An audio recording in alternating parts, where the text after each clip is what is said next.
Pemirsa, Kejaksaan Tinggi Bali menetapkan Rektor Universitas Udayana, Profesor Inyoman Gede Antara, sebagai tersangka dugaan korupsi dana sumbangan pengembangan institusi atau SPI, penerimaan mahasiswa baru jalur mandiri. Dari audit internal yang dilakukan Kejaksaan, kerugian negara mencapai 105 miliar dan 3,8 miliar rupiah.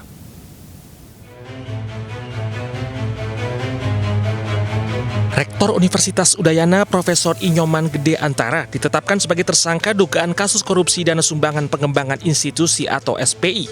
Penetapan tersangka dilakukan Kejaksaan Tinggi Bali setelah menemukan adanya bukti permulaan yang cukup berdasarkan keterangan 3 pejabat rektorat yang sebelumnya telah ditetapkan sebagai tersangka, yakni IKB, IMY, dan NPS. Dalam kasus ini, Prof. Antara berperan sebagai Ketua Panitia Seleksi Penerimaan Mahasiswa Baru periode 2018-2020. Dari audit internal Kejaksaan, kerugian akibat kasus ini mencapai 105 miliar rupiah dan 3,8 miliar rupiah. Bahwa itu penetapannya ditandatangani dikeluarkan tanggal 8 Maret.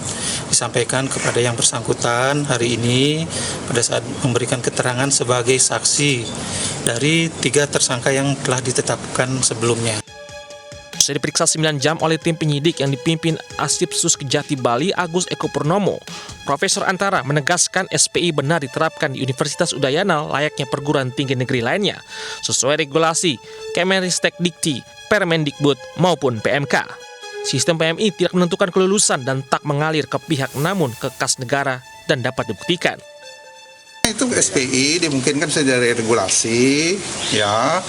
Yang pertama regulasi tentu, yang kedua sistemnya itu adalah tidak menentukan kelulusan, dan yang paling penting itu adalah tidak ada mengalir ke para pihak individu staf kami yakin tidak ada, itu semuanya mengalir ke kas negara.